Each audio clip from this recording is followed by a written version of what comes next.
Picture a stage. The lights are dim. A philosopher stands, holding a worn book. Behind him, the weight of Western thought, questions, contradictions, and the search for meaning. Now imagine a different space. A quiet room. A single cushion. A bell rings. A person sits, completely still. One world speaks of authenticity, anxiety, and freedom. The other of emptiness, no self, and awakening. At first glance, they seem distant. But what if these two worlds, Zen Buddhism and Western existentialism, are walking parallel paths? What if both are guiding us toward the same horizon? A life lived fully, consciously, and truthfully. Welcome to the unfolding journey, a space for exploring timeless wisdom, modern meaning, and the path of inner awakening. Here, we blend deep philosophy with lived practice, offering reflections that meet you where you are and invite you to go deeper. If you're searching for more than surface-level answers, you're in the right place. Two traditions, one concern. What does it mean to live?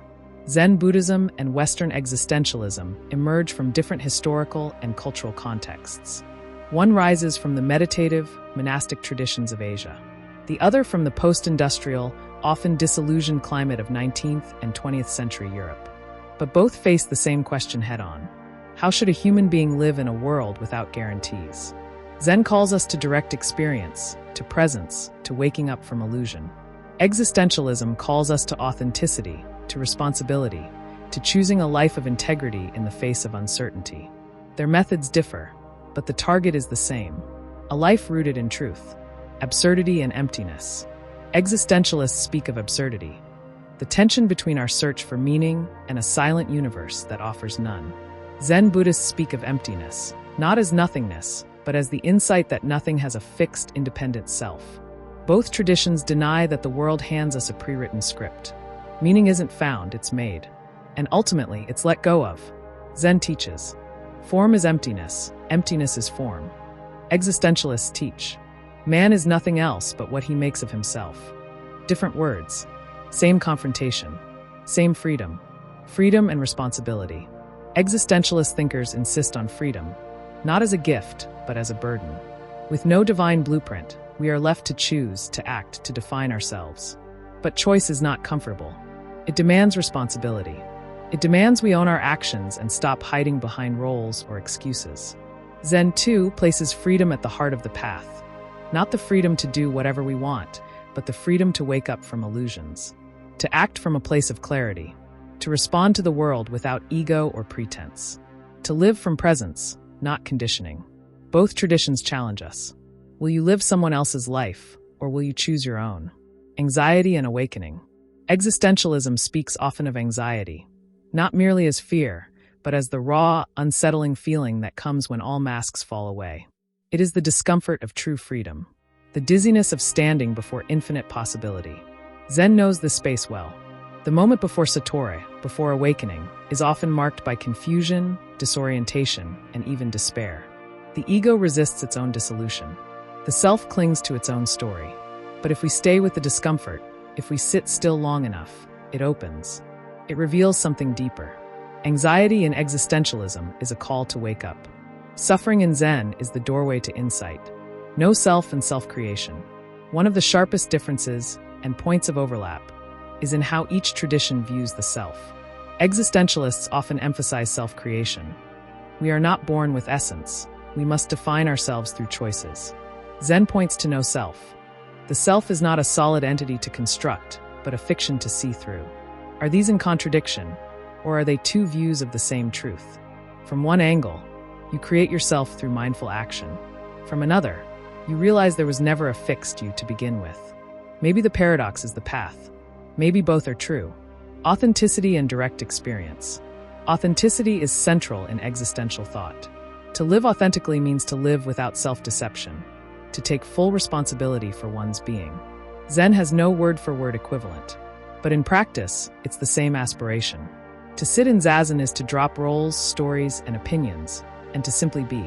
Not to perform the self, not to polish the ego, but to live moment to moment with complete presence. The authentic life is not a performance, it is a presence. Practice versus philosophy. A key difference lies in method. Existentialism often unfolds in the realm of thought, through books, lectures, reflection, debate.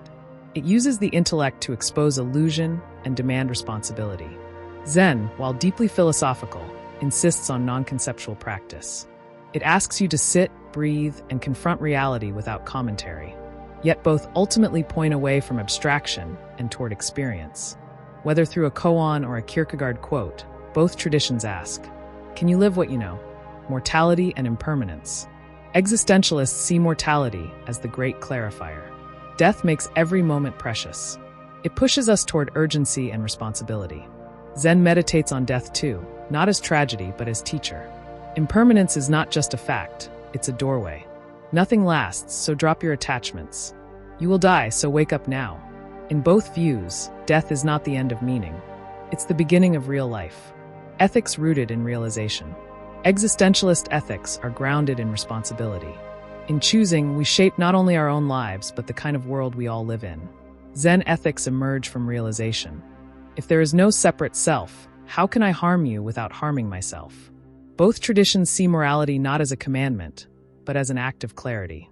When we see clearly, we act compassionately. When we live authentically, we cannot deceive or harm. Ethics becomes not a rule, but a natural response. Why this convergence matters today.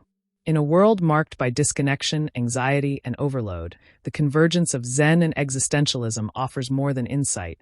It offers medicine. From Zen, we learn to slow down, to be present, to practice silence and non-attachment. From existentialism, we learn to question, to take responsibility, to live with courage even when answers are absent. Together, they offer a full-spectrum response to the human condition. A path that honors both the mystery of life and the urgency of living it well. Zen Buddhism and Western existentialism might speak different languages, but they're asking the same question.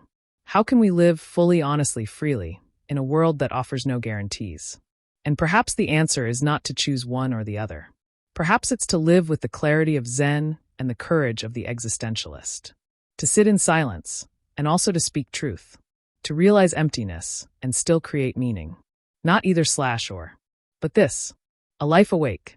If this conversation has sparked something in you, whether a question, a memory, or a deeper longing, subscribe to the unfolding journey. Each week, we explore the meeting place of philosophy, mindfulness, and personal transformation. If you're walking the path toward a more present and authentic life, we're right here with you. Drop a comment. Do you resonate more with Zen or existentialism? Or do you feel them both converging in your own life? And until next time, breathe deeply, live truthfully, and walk your unfolding journey with open eyes.